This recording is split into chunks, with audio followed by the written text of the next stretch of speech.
to the Superfreak podcast. I'm so happy to have you here. Today we're talking about how to transform your life in 90 days. It sounds grand, it sounds a little crazy, but my hope is that this podcast today, this episode, delivers some hope, some inspiration, some excitement to you, and some motivation to know that you can really easily take action and you really can transform your life in just 90 days. It's possible, and there is hope, even when times are really, really, really tough.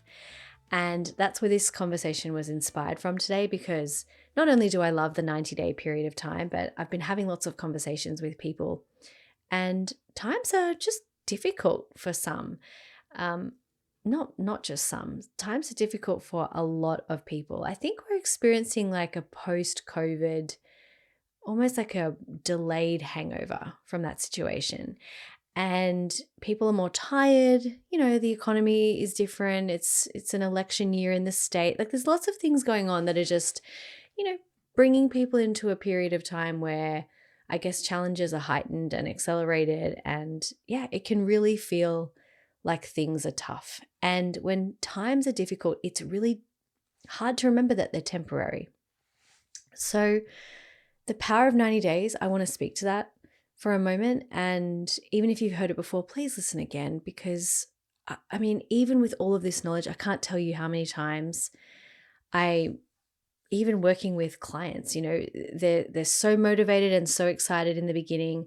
And unless we are constantly placing their dreams and their goals and bringing our conversation back to what they are, even with the support of a coach, even with investing in time, energy, and money into having the support to do this, it's so easy to go off track and forget what our big dreams are and to just get caught up in like the muddle of life and the muddle of business. So in today's episode, I'm going to show you actually what you need to do if you do want to transform your life in 90 days, because it does require doing something different to what you've always done. And we're going to talk about the difference in how to kind of coach yourself to know what to do, whether it's a life transformation, like a personal transformation or a business transformation that you want to have, and whether it's a transformation that is kind of logical, you just need to give yourself some self-accountability, or it's something that's a little bit more illogical, good to great, don't know how I'm going to make it happen sort of thing. It's pretty much the same principles apply to both scenarios. It's just, I guess you're just playing a different game, asking the same questions, but playing a different game. Now, I want to speak to the power of 90 days, because so often bringing everything back to a 90-day period, like a 90-day focus, that's in Australia, we have our seasons. They go, actually, to be really honest with you, we say we have seasons that go for 90 days, but we just had fake spring. Like it got real hot here for about a week and a half, and then it got freezing again. So now we're in second winter, but that's just where I live maybe. Anyway, so we work with seasons, we work within 90-day periods of time. And so often this period of time has been a savior.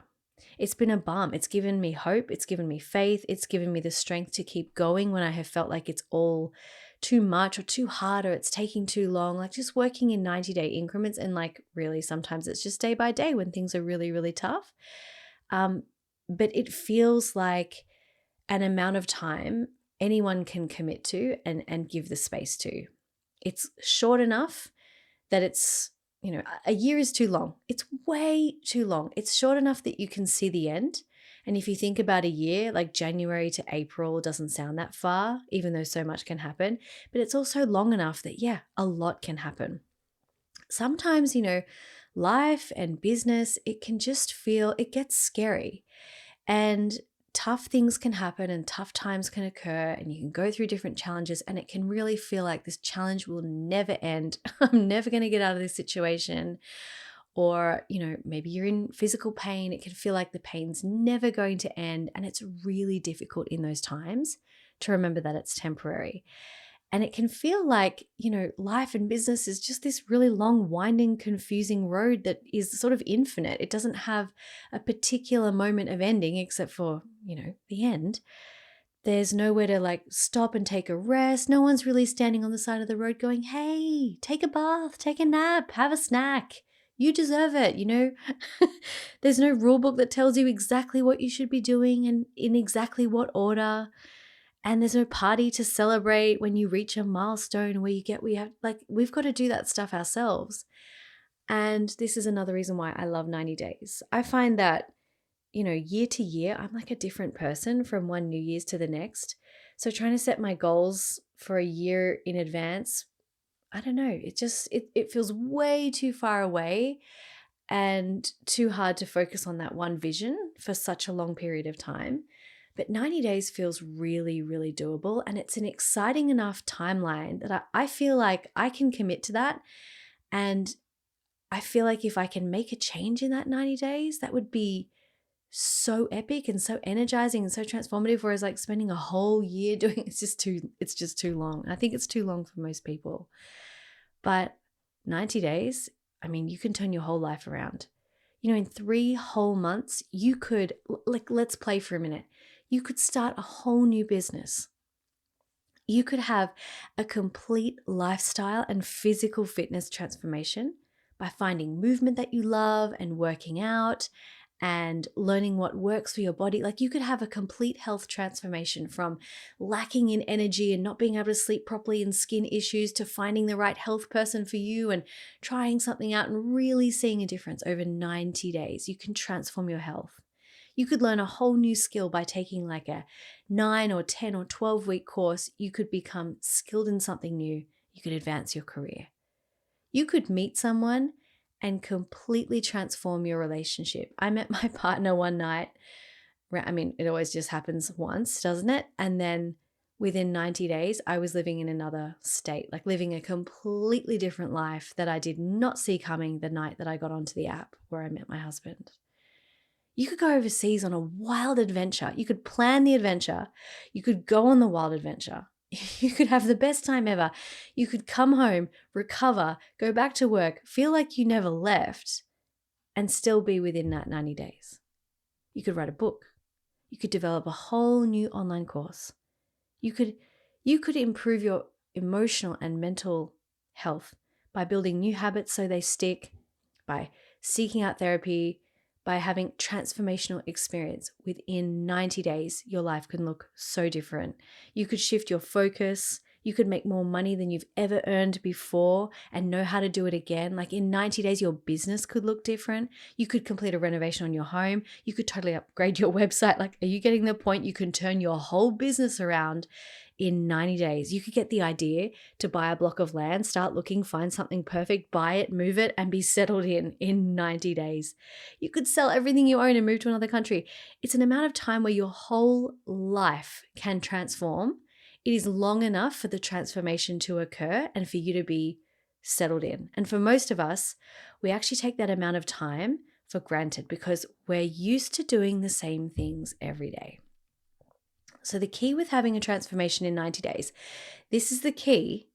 You have to be doing something different to what you've always done. I know I've already said it, but you really do. Most of us, even when we're really excited and we start off and we've got this motivation, like 90 days is still long enough that we can fall off track and we can quit, we can give up, we can come back and still achieve our goals. But if we're not doing something different, if we're continuing to repeat the same patterns and habits, if we're not aware for that entire space of time of what it is that we'd like to create, it's so incredibly easy to naturally just drift back off into old habits and experience the same results 90 days on, which is why, in a year from now, things won't have changed unless we do. The thing I love the most about 90 days, aside from the fact that it's long enough and short enough, it's punchy enough, there's wiggle room for things to go wrong and you can still achieve things. It's a beautiful amount of time, is this. Every 90 days is 1% of the next 25 years. I'll say that again. Every 90 days is just 1% of the next 25 years. Now, when I'm working with clients, I will often ask them, and I'm sure you've heard me mention this before on this podcast, I'll often say, what if it took 25 years to achieve this goal? Because so many of my clients are coming to me with moonshot goals, and this is where I thrive. I love to coach people on things that just are impossible. And one of my trick questions is, if this took 25 years, would it be okay? Most often the answer is, at first, no, it wouldn't. I'd like it to happen yesterday. But after some deliberation and some thought and some real intentional looking at, what we're trying to achieve, the answer is, you know what? If I could achieve this in 25 years, I'd be so happy. Yes, I would be willing for it to take 25 years because I realize I am going to be somewhere in 25 years. And I would like that to be here. And I don't see anything else that I want to be doing. And unless it was something better than this, that this is the only place I would really like to be in 25 years. Now, the weird thing about this question is it's kind of a trick question, because I really do know that if someone is not committed for the long term to making something happen, it's not even really worth trying to make the goal happen. I'm not really a means to an ends kind of a coach. What I'm looking to help people achieve is something that they'd be willing to do no matter what. They're actually willing to let happen over time, because coaching does take time and results do take time. And all we're ever doing is trying to speed up that time a little bit and make it happen with less friction. So I asked this question about if it took 25 years, and my most driven clients will always say, absolutely not. Like, I cannot wait that long. It needs to happen sooner.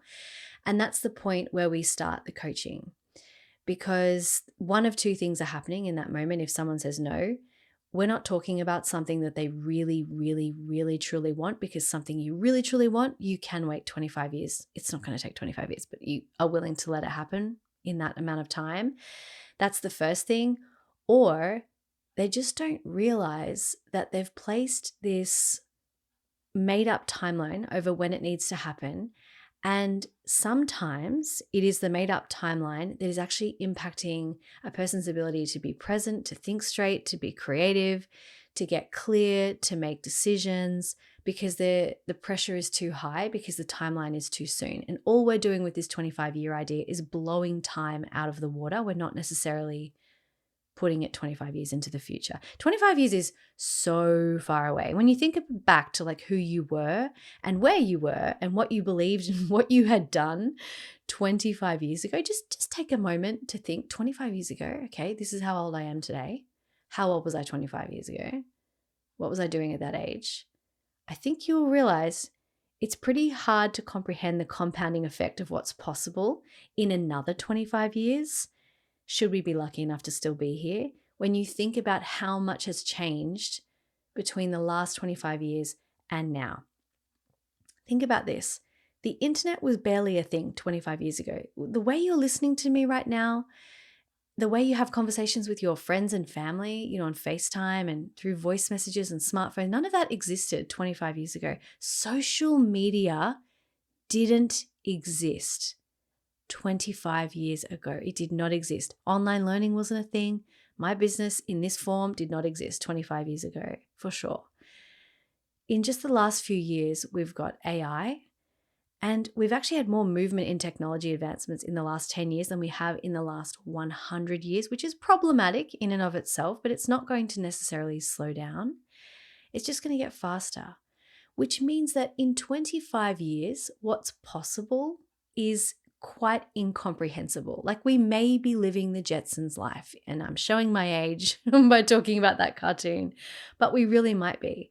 It's too hard to think about where we could even be in 25 years, because what we can do today that we couldn't do 25 years ago was incomprehensible at that time. So all this 25-year question does is really blow things out to a time where literally anything will be possible in 25 years. Anything we could think of. Just let that liberate your mind and let it give you enough time to get things done. I can already hear you really honestly having a conniption, some of you, about this amount of time. Like, no, I want it yesterday. I can't wait that long. And yes, I do understand it's not going to take 25 years. But the irony is this. Studies have shown that you learn faster and you retain more information and you develop your skills even faster and you achieve outcomes easier than when you're only committed for the short term. So there is that. Studies have actually shown this. If I only have a short-term commitment, I'm actually not as skilled. My memory sucks. I don't learn as quickly. My skill development is not as fast. When I have long-term commitment, I'm actually better, faster. Now, what does this have to do with 90 days? I just said 90 days. How do you transform your life in 90 days? And I'm talking about 25 years. Okay, let's come back to this 1% idea. 1% of 25 years is a really big deal. It's not just like a small action. Even if it is a small change, it's a significant change. If every 1% is something that would take you closer to the biggest vision you have of your life and for your business, let's be honest, so much of it you can do in a shorter span of time than 90 days. But if it was, whatever that 1% answer is a really significant change, and it's going to be something that is tangible and that you can see from the outside and that you can count whether you did it or not, even if it is small. So for example, when I wanted to buy the property that I live on right now, the goal was a 25-year goal. It was something that I thought, well, I'm going to have to save really slowly for it to happen. It's too far away. My 1% was to switch my business from a sole trader to becoming a company, because becoming a company meant that I could show my financials and the banks would take them more seriously. It's easier when you have a company. So I thought, okay, well, that's going to be my 1% goal. And what's really interesting is when I was committed for it to take as long as it took, it was easier and more exciting to get into all the different actions that I could take that were within my power in that moment. And even though I thought I'm going to give it 25 years, it took 42 days and we purchased our property. So I'm going to lay out the steps now. They're really, really simple. This is not going to be a big, complicated podcast episode. It's not going to be a super in-depth rundown, but these questions are going to be so incredibly effective to help you almost have an unrecognizable life in the next 90 days. And the first step is to not just pick something for the sake of picking it. Now, one of the biggest problems I see in people choosing goals is what's difficult is when you realize that that goal is actually not something that you really want. It's just maybe what everyone around you that you hang out with wants. It's what you think you should want. It's what your parents wanted for you. It's what you wanted a long time ago, but you no longer care about. Or it's something that you can't admit what it is that you want because you're afraid that it won't happen or you don't know how it's going to happen. And you tell yourself that you don't know what you want. So there's kind of two camps here. And I think that the first step, right, is to really think about, okay, if I don't know where I want to be in 25 years, what is like the furthest away, most beautiful vision I could have for my life? If money were no object, if I could create anything that I wanted, if I could genuinely just live my dream, what would it look like? And the key with this, and I could honestly probably do a whole podcast on just giving yourself permission to do this, but the key with dreaming and thinking bigger is that you have to do it in isolation. So what most of us do, and I can't, jump through the audio right now and stop you from doing this. So you're really going to have to pay attention to if you're doing this for yourself. But what most of us do is when we do give ourselves permission to think about what it is that we want and to acknowledge what it is that we want, we then go into all the practical reasons why we can't have it or it won't work or how we would do that. We don't know. And we get all confused, and then we sort of start self-coaching ourselves, but in the opposite kind of way to what a coach would be doing, which is like, instead of being encouraging, we sort of tell ourselves, don't think like that. And we negate everything that it is that we want because we are not dreaming in isolation of strategy. We're dreaming, but trying to ask how we would ever do something. We're getting really practical while we're thinking about it. The idea of a 25-year goal is that it blows practicality out of the park.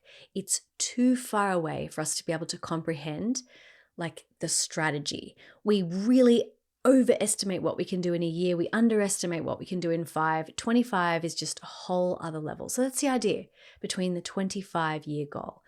So what you want to be doing is giving yourself permission. All this does is it just helps you dream in isolation. What is it that I would love to create? Don't worry about the how, don't worry about the strategy, don't worry about who would be happy or not, who would be comfortable with this, who it's going to impact. Don't worry about that. What is it that you want?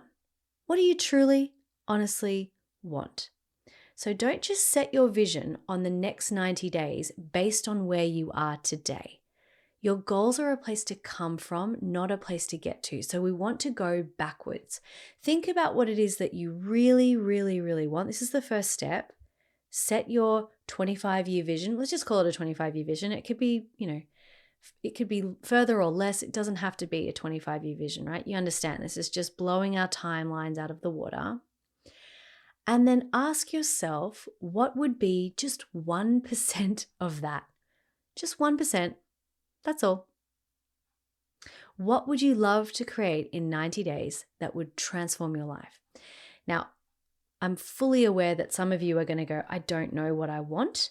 So the second best question would be the question I just asked. If you could create anything in 90 days that would completely transform your life, if you were to able to create it, what would it be? Start there and give yourself permission to just go there for a second. So that is the first and second step. Number 1 is think about the big vision. Number 2, ask yourself, what is 1% of that? What do you want to create in 90 days that would transform your life? Step number 3 is asking the question, who, not how? Who, not how? So what often then happens is, yes, but how? How do I do this? How do I do this? How do I get there? How do I make that happen? How does one do this? And the question is not how, because there is often no one size fits all strategy. The question is who. Who do I need to become in order to create that result? What type of person, what type of qualities do I need to possess as a human being in order to become the type of person who has that result? And by asking yourself the question of who instead of how, you start to develop your very own blueprint for how. Okay, we're going to keep going. After you ask yourself who, not how, like what qualities do I need to possess in order to become the type of person who has that result? Now, think about this for a second from an energetics manifestation, from the perspective of even quantum physics. We attract what we are. We see more of what we already have evidence for. We believe what we have evidence for. We continue to search for more evidence of what we already believe. We attract what we are. So, by asking who do I need to be in order to be that person who already has that experience, we are effectively asking, like, what needs to change in me so that I become the type of person who this result is not like a fluke for. It's not a once off. It's not an I crossed the finish line and I need a freaking nap and I'm never going to achieve it again because I burned all my bridges on the way. I'm completely burnt out. It was just pure chancy McChance that I got here. No. Becoming the type of person means it's an easy breezy walkthrough process that you could repeat again and again and again. It's almost boring. Like the good kind of boring, where it's just your normal baseline boring, but it is. That's the kind of who. That's why we're talking about who. But let's go even further. So number 4 is then, what habits do I need to develop in order to become that person? Because your habits eventually become who you are. If you're the type of person who one of your habits is to, every time you get stressed, you drink or you smoke or you take drugs or whatever, your habits are going to become the type of person that you are over time. If you're the type of person who speaks negatively to yourself when you're under stress, that eventually becomes who you are. What you say to yourself becomes who you are over time. The best example I can ever give of this from a personal perspective, and this is going to sound a little bit out there, but long time ago, I was diagnosed with chronic fatigue syndrome, and I was told by a doctor, many doctors actually, that I would never get better. I'd never be able to work full time. I'd never be able to go back to doing martial arts. And for a very long time, I was, first of all, I was quite happy with getting the diagnosis because it was a long time sort of trying to work out what was wrong with me, what was going on with my body and why I was so, exhausted and achy all the time. But then over time, I spent probably 2.5, almost 3 years trying to get better. But for the first 2 years of that, I had this identity of being chronic fatigue. And when you have an identity like that and you identify with it, it almost solidifies the symptoms.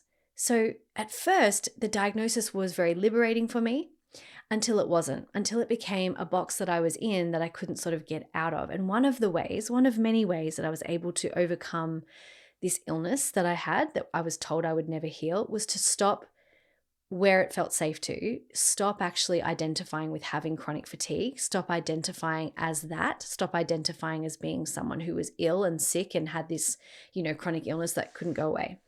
And becoming that kind of person who was not sick, but someone who was well, someone who had energy, was a game changer for me. So one of the habits I had to develop to become someone who was not well was to become someone who was well again, was to stop identifying with being unwell and to start speaking very differently to myself and speaking very differently about myself and asking different questions instead of, oh my gosh, why am I so tired? Why is this always happening to me? When is this ever going to be over? Asking questions like, what can I do to nourish my body today? What can I do to create and generate some energy in my body today? How can I take care of myself today? Very different questions, very different results, very different habits. It eventually became who I was. Okay, so that's just one example of how your habits become who you are. But over time, fit people are not fit people just once. Fit people are folks who have found movement that they are addicted to, that they love, and that they continue to do as a habit consistently, and the result is fitness. That's who they are over time. And then fitness becomes easy because they can continue it. I'm sure you get the point, okay? So when you break things down into habits instead of turning it into milestones, you actually take the pressure off certain things needing to happen within a certain amount of time. This is a very incremental way of thinking. So for example, if I've been, breaking down my, 3-month goal into month 1, month 2, month 3. This is what I should have achieved by month 1. This is what I should have achieved by month 2. And this is what I should have achieved by month 3. And then if by month 1 you haven't achieved that milestone, the pressure starts to feel like it is on to work harder, try harder, make things happen. What if it was just a case of, instead of looking at where you should be by a certain amount of time, building habits to become the type of person eventually that you want to become, it means the milestones happen in their own timing and you are letting natural timing take place. It doesn't mean that you're slowing things down. It doesn't mean you're going to achieve things slower. It doesn't mean that you're giving up on your goals, which is what it can kind of feel like, because we like to look at milestones as a bit of a security blanket for achieving things within a certain amount of time. But when you're on a path where you're creating something that doesn't exist yet, when you're creating something that is like a big life change, we want to have a sense of control, and that's where we create these milestones. But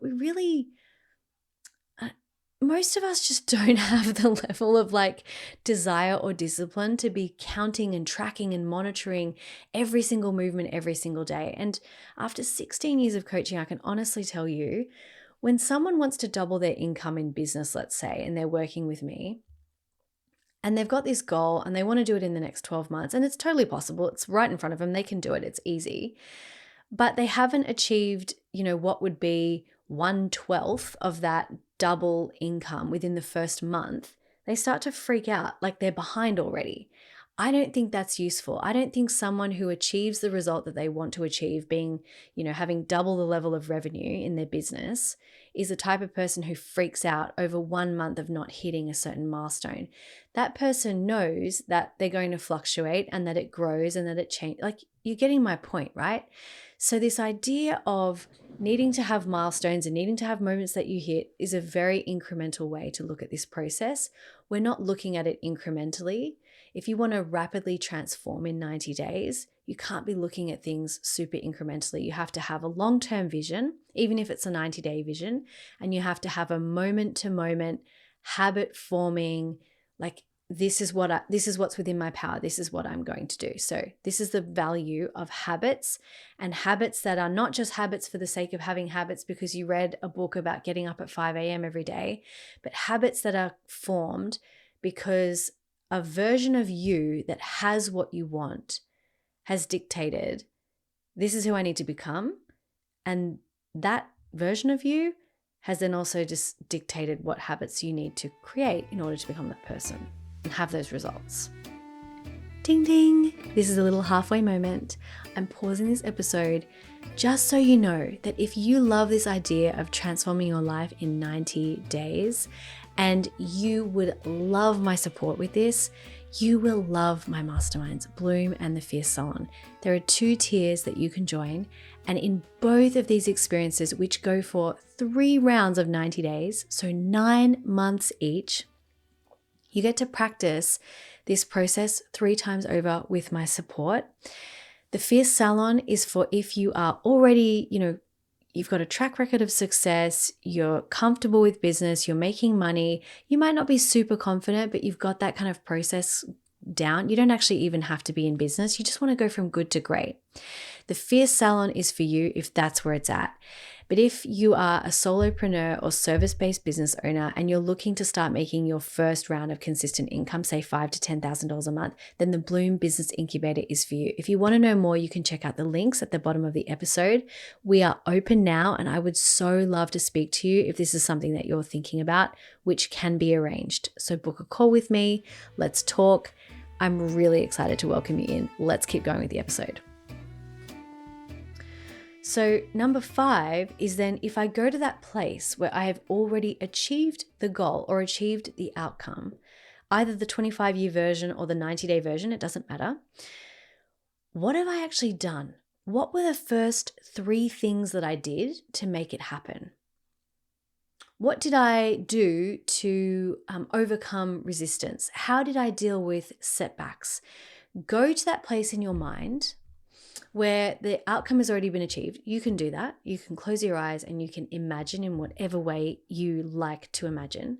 And you can imagine that it's happened and you can answer the question. Now, when you're thinking about this and not doing it, you're going to think, whatever, what difference does that make? But I promise you, if you close your eyes and you imagine that it's already happened, and then you imagine looking back at now, you will actually have an answer as to what was the first 3 steps that you took. And it's amazing because you are getting that information from a version of yourself who already has the information. Okay, so that's number 5. And then number 6 is the question, what's available for me to do right now? What's within my power? And break it down to something tiny. So what can happen is we start to look around and we go, well, if I was already there, I'd be doing this, and this. Oh, but I can't afford that. Oh, but I'm not there yet. Oh, but I don't have that skill. Oh, I'm waiting on such and such to get me such and such. I can't do it yet. I'm disappointed. Anything that you can't do that's not within your power today is none of your business. What we're looking for with this final step are actions for you to take that are within your power right this very moment. So if you can't actually purchase the property, if you can't actually put a deposit down or put an offer on a home or something, what can you do? Well, you could start saving. But if you don't even have the money to start saving, what can you do? Well, you can open a savings account and name it what you're going to be saving for. You can start looking on real estate websites at the types of places that you think you might be interested in. There's actually so much that's within your power that you can start doing to take action to create the thing that you want. And believe it or not, these are the tiny actions that start to give us the insights that we need to take the next tiny action. So all we're ever looking for is what is the next right step based on the larger vision of where I am going. Now, this sounds really overly simplified, and that's actually why I really like it.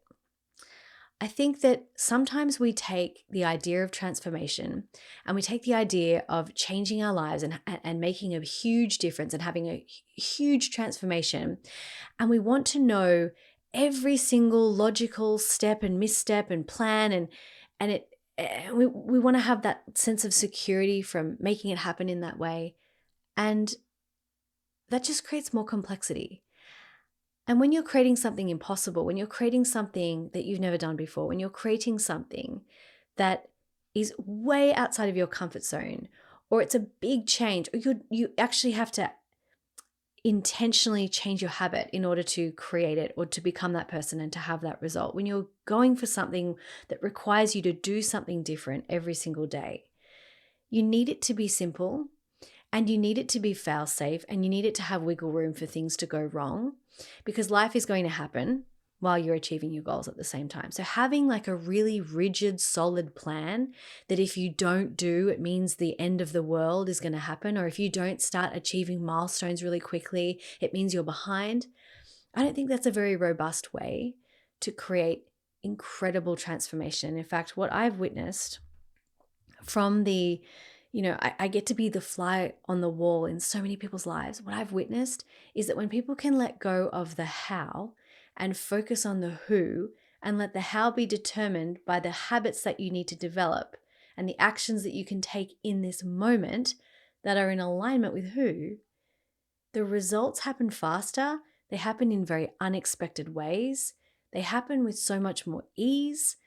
And the difficulties and challenges and roadblocks are just really so much easier to navigate because you're not trying to avoid them. You're not trying to pretend that they don't exist or that they won't happen. You're not hoping that they're not going to happen.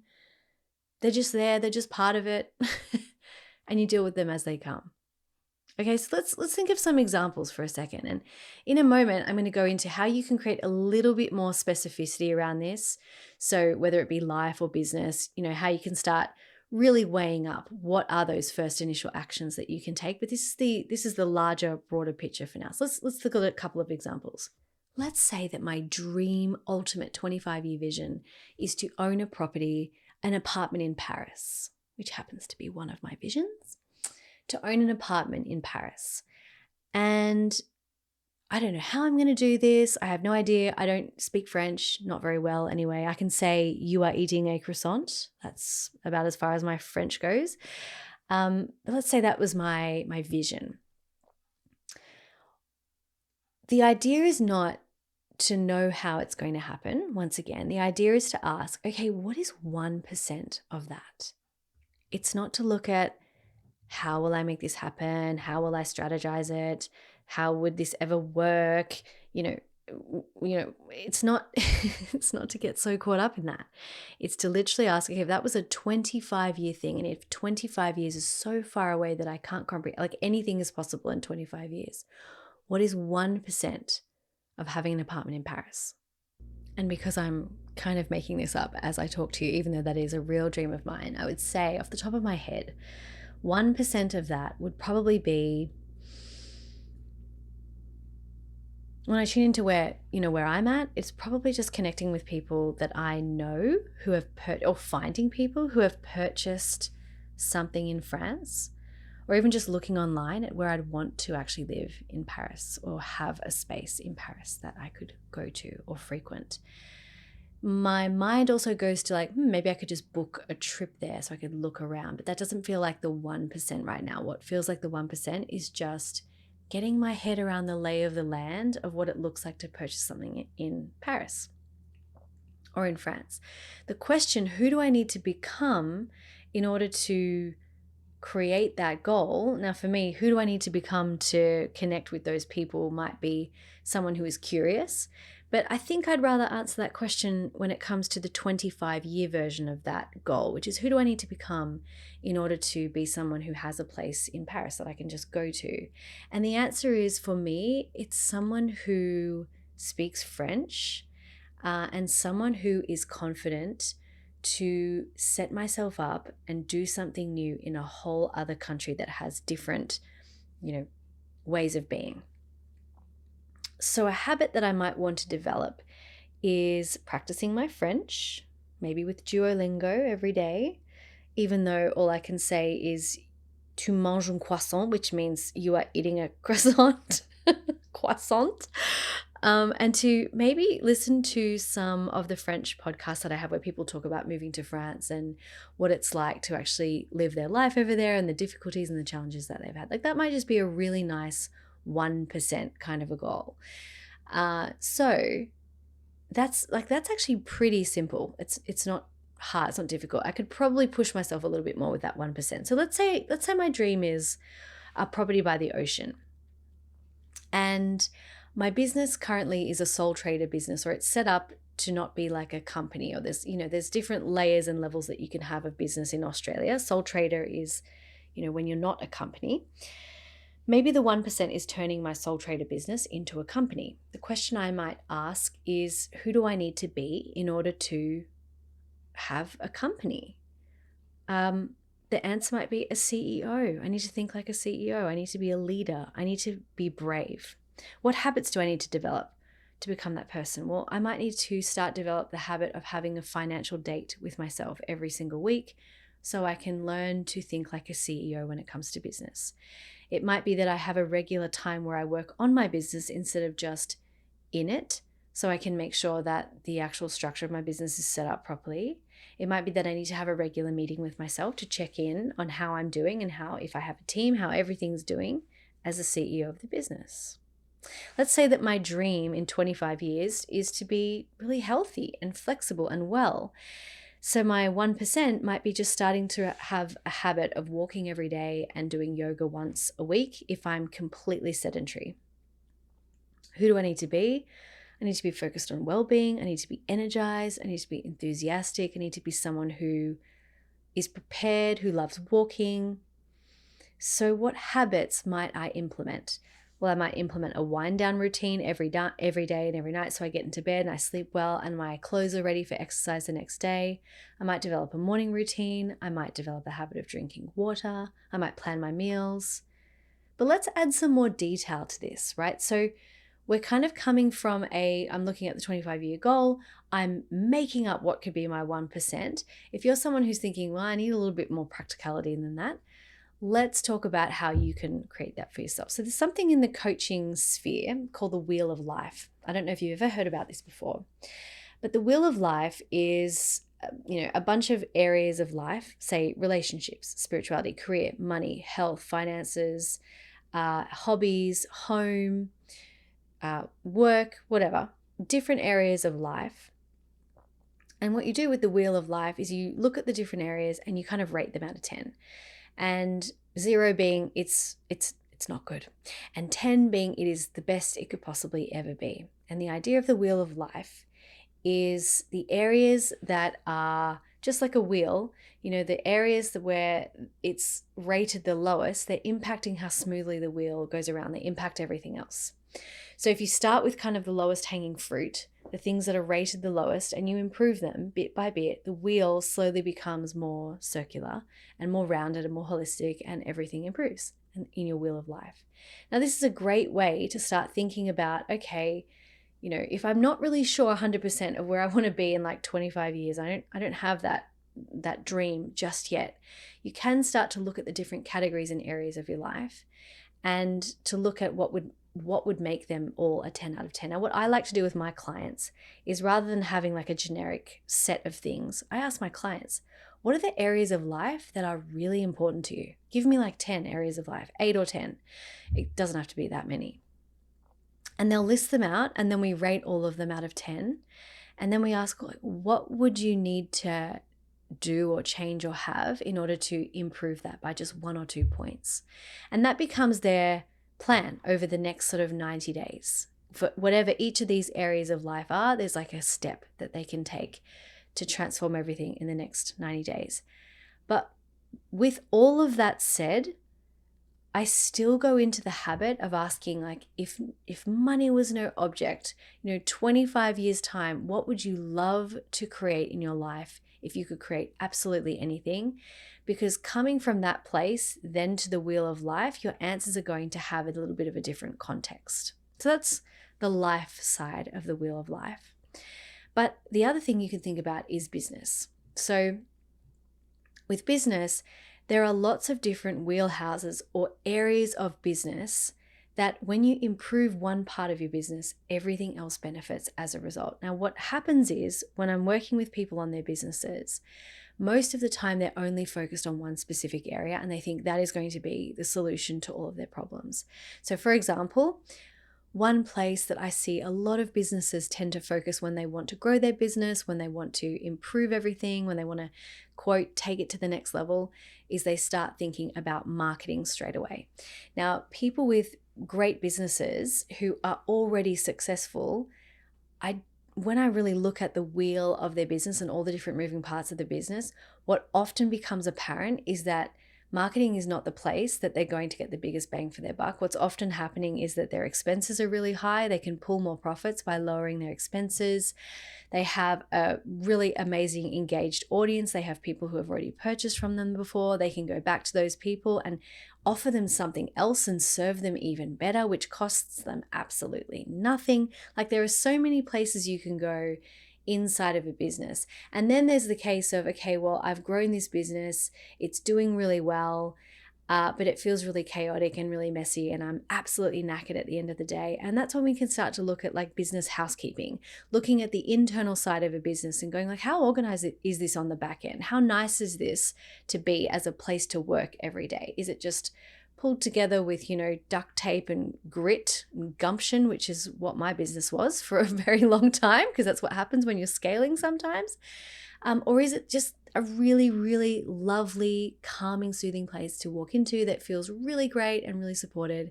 And that's the kind of thing that can have an impact on the whole entirety of your business from here on out, because you don't feel like you're rushing all the time. You don't feel exhausted all the time, but you can still achieve the same number of things. It might require that you have a restructure in your team. It might require that you hire more people, or you actually don't need as many people and moving parts and expenses as you have. Like, there are lots of different moving parts of a business. So that's, for example, right? So what you would do in your business is look at all the different areas of life. So maybe there's like the outbound marketing, the number of people that are visiting the business and leads coming in from outside. Then you've got inbound marketing. How are you nurturing the people who you have in your sphere, but they aren't necessarily your clients or customers just yet? How are your sales? How are your repeat business? Do people come back and purchase again? How much money do they spend on average? What are your margins like? Do you have high expenses? Can you lower your expenses? And then there are the internal business factors like the team, the business housekeeping, your lifestyle, your cash flow, the data that you're collecting, your branding, your sales skills. Like, there's all kinds of different things. We look at all the different aspects of a business and all the different parts where potentially people are maybe falling off and not coming back, or not enjoying it, or something that doesn't feel so good once they're in. So all your marketing efforts are being wasted because, something is broken. And we sort of conduct a wheel of life in that regard too. And then that's where you can start to look at some practical places that you can actually focus, and some strategic places that you can focus over the next 90 days to create like huge and really significant, grounded strategic changes in your business. Okay, so you look at each one, you rate them, and you start where you're going to have the biggest bang for your buck. This is just a prompt for thinking about how you're going to improve things. It gives you a plan that is learned and developed from your own life. It's from your own business, from your own data. It's not from someone else's idea of what makes things tick, or what makes a good business, or how you can earn X amount of money. It takes into consideration your life, where you're starting, your goals, like the exact position of your business. And then you apply that 90-day philosophy on top of that. So what is my big vision for my business? What's my mission? What's 1% of that? Who do I need to be in order to create these results? If I was already there, what would I be doing differently? What habits can I develop? And what actions are available now? So for example, let's say you want to double your income or your revenue in your business, but the big vision that you have is a business that makes, say, I'm just pulling numbers, $500,000 a year with, say, 70% profit. So depending on your type of business that you have, that may or may not be even possible, like within your industry. But, for argument's sake, let's just use this as an example. If you did have that, you'd have about $350,000 left over in profit, and that you can pay yourself or whatever. Your profits may or may not include your wages. And this is the dream. And right now, let's say you're making $120,000 and you're absolutely maxed out with your time, or you're earning $200,000. But you look at all the elements on the wheel and where you want to go, and you work out what the 1% is that's going to get you there, and you realize that you actually don't have the physical, like if you were to do a SWOT analysis on your business, one of your weaknesses is the fact that it's all reliant on you. And if you burn out, like you're the golden goose, if you're not okay, everything's not okay. So there's got to be a way for you to get more energy and more leverage of your time so you can create what it is that you want to create. More marketing isn't necessarily going to help that.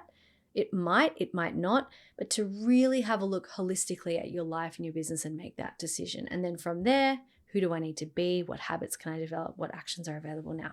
So to kind of recap on how you would do this and in what order, what I'm actually going to suggest is for you to make up the order that would work best for you and where you're starting. So if you already know that you have this big vision, because some people just naturally have it, it's sitting there, then you might just want to start with your 25-year vision and asking yourself, what is 1% of that? If you don't know what it is, but you have a sense that you might have a vision, then you might sit down and prompt yourself to dream in isolation about what you would do if you didn't have to worry about the how, and if everyone was going to be okay and you didn't have to worry about anyone being mad or not getting what they want or whatever. There'd be that. But then if you're having trouble getting clear on what your 90-day thing might be, then I would invite you to sit down with a bit of a wheel of life. Write down the elements of business that you know are important for your type of business, or the elements of life that make up what you really value, the different areas that make up the most important thing in life. Rate them out of 10. Ask yourself what you would need to do to improve them. Seek help if you need to, but let this be your little plan for the next 90 days. Then what I want you to do is this, and this is something that I haven't mentioned just yet. Okay, so you've got your vision, or you've thought about your 90 days. You've got your little plan for what you're going to do in the next 90 days. You've got your 1%, whether it be because you took it from your vision or you took it from your wheel of life and you're figuring out which way, forwards or backwards. You know, wheel of life is forwards. Your 25-year vision would be backwards. You've got your 90-day plan. Now, one thing I said earlier on in this episode is that in order for things to rapidly transform in 90 days, you have to do something that you've never done before.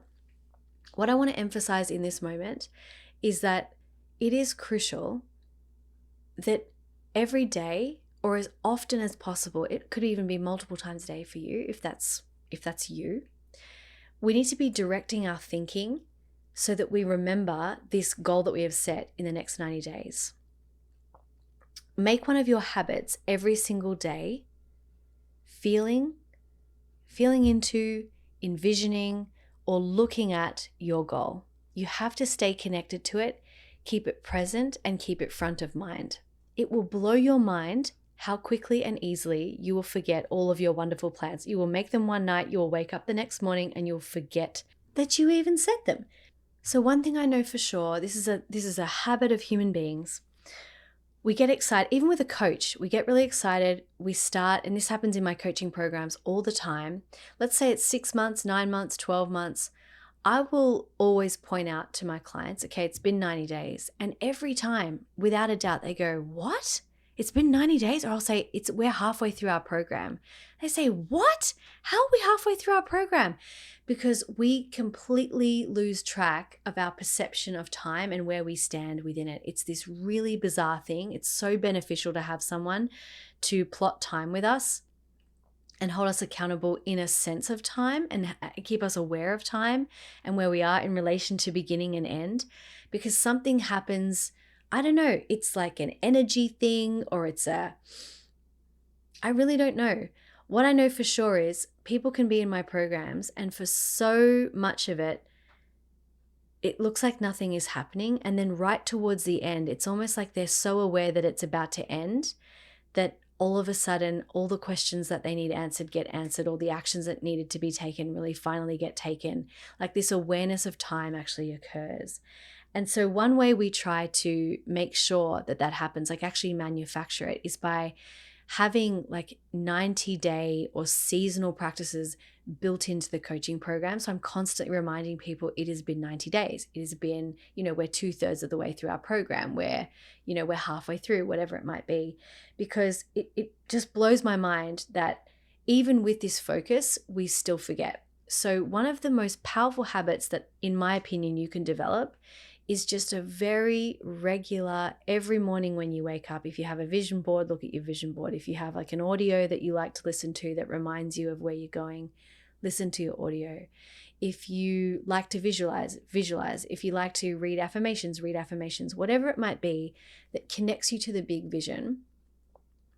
It's so much easier to take that 1% action when you're connected to that far away vision. It makes it not so far. And it's going to help you stay on track over 90 days, because our natural habit as human beings is to drift away back to what is easy, what we know, and what we unconsciously just do without thinking about it. So it's about changing the way that we show up over 90 days. And in order to do that, we have to have prompts that remind us of what we're doing every single day. So that's the first thing. And then the second thing is that every 90 days, I would like for you to just stop and review how it went. So once again, we're looking back and we're learning from our own lives and our own businesses. Sometimes we're too ambitious. Sometimes we're not ambitious enough.